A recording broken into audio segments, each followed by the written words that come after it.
So, hello. It's very late upload na po ito, mga sugi, mga kabeshi, mga kamamshi, mga ka-guys. Sobrang late upload na po talaga ito. So, ayan, tawag nito tawag nito sa amin sa Iloilo is raspador. So, ayan, pinaraspador ko yung, yung ginawa kong gelatin at yung gatas na parang mamukha siyang niyog kasi nga medyo mahal yung niyog ngayon.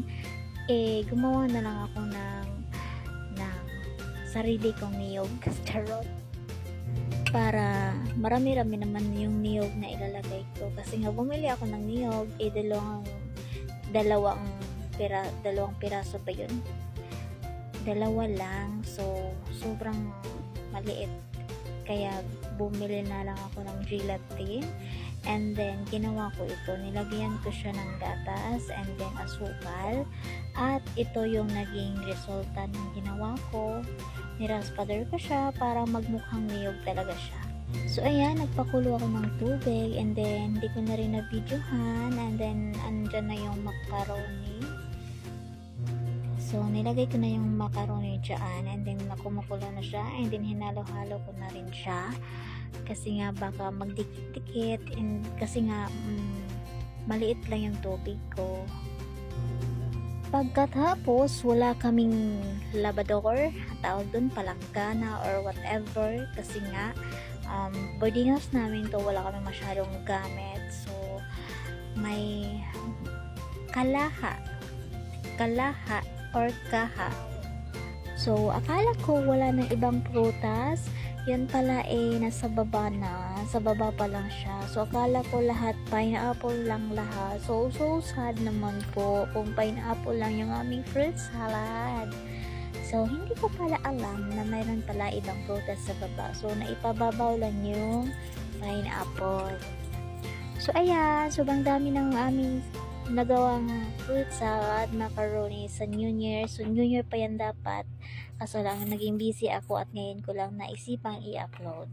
So, ayan na guys, mga Mari, mga bishe. Ayan na yung aming fruit salad na nilagay sa kalaha. Kasi nga, wala kaming magamit na palanggana or labador sa Iloilo. Dito naman palanggana. So, yung ginamit na lang namin is kaha, karaha, or kaha. So, ayan. Sobrang dami. At yun, tingnan mo si nanay. Nanonood pa si nanay. Kung ano yung ginagawa-gawa namin. So, ayan na. Sobrang ganda, sobrang sarap, at sobrang dami ng aming ginawa na yan. So, New Year namin yan. So, nilagay na rin namin yung ginawa kong DIY ba tawag dyan? DIY niyog. Di ko alam, kayo na bahala kung anong tawag dyan. Basta ginawa kong siya niyog na gelatin. So, ayan, ginawa ko siya kasi para marami-rami naman yung niluluto ko. And then, nilagay ko na rin yung macaroni.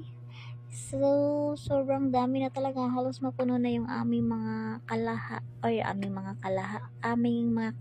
or kahalaha or karaha. Ayan, halos mapuno na siya, and then maapaw-apaw na.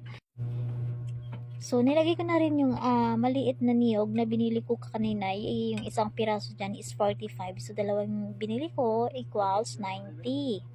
So, maliit lang siya guys. Kaya nga ginawa ko yung, at saka nagpakita pa yung Bombay na marumi. Tingnan nyo guys. Pasensya na kayo sa nagvi-video kasi nga hindi ako nagvi-video niyan. Yung anak kong pangit. Kaya para kung saan-saan yung video ko nakatutok. So, ayan, hinalo-halo na namin, and then binuksan yung gatas or condensed milk. So, baka naman, okay, condensed milk. Baka naman, ma-discover nyo kami, at ayan, inikot-ikot na ng akong partner. Tsaka, inikot-ikot para maghalo-halo dun sa mga ginagawa namin. So, halos puno-puno talaga yung aming kalaha or kaha or karaha. So, ayan. Puro na lang suayan ako, para ako na yung naumay sa mga suayan na yan. Kaya, ayan, hinalo-halo na talaga. Halos puno na ang aming kalaha, guys. Tingnan nyo, mga Mari, mga Beshi, mga Mamshi. Ngayon ko lang yan in-upload kasi nga, sir, ulit-ulitin ko na naman. Sinabi ko na yan kanina, ulit-ulitin ko na naman. So, wala na akong maisipang i-voice over dito, kaya yan na lang pinaulit-ulit ko. Nilagay ko na lahat-lahat, at nilagay ko na yan is yung Angel all-purpose cream para maging creamy naman yung ating fruits macaroni salad. So, nilagay ko dyan is yan. So, ang ingkwan ko dyan guys is tatlong condensed milk, dalawang Angel all-purpose cream para maging creamy siya, and then nakalimutan ko yung mayonnaise, charot. Pero hindi ko alam kung ano magiging lasa niya pag nilagyan ko siya ng mayonnaise.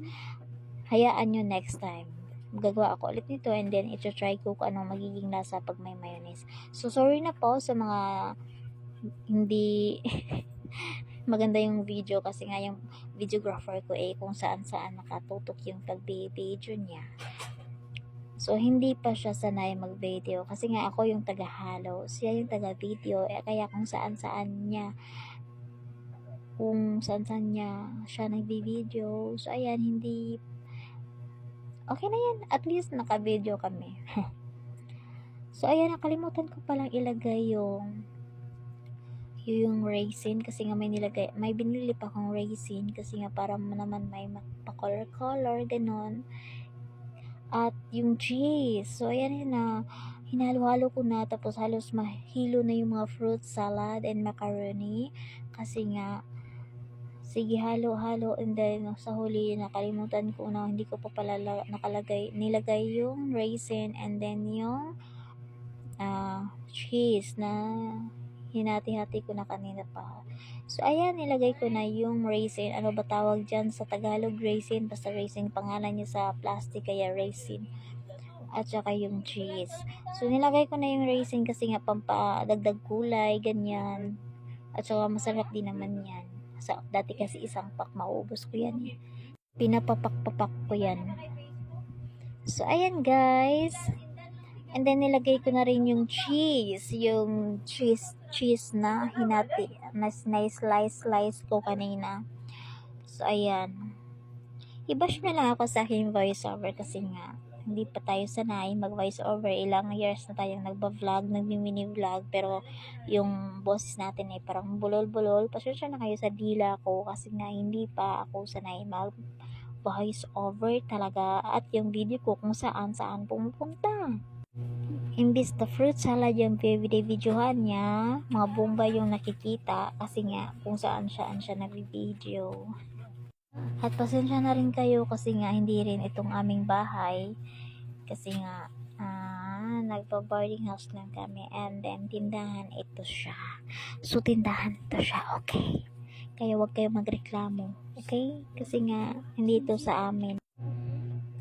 Sige, halo-halo pa hanggang sa mahilo at magre-reklamo na yung fruits macaroni salad na tama na, nahihilo na ako, ano ba ginagawa niyo sa akin? So, ayan na guys, yung aking video. Sa mga hindi pa nakafollow sa akin dyan sa aking page, please follow and like my page, Jindros Meterio. Bye-bye! Thank you for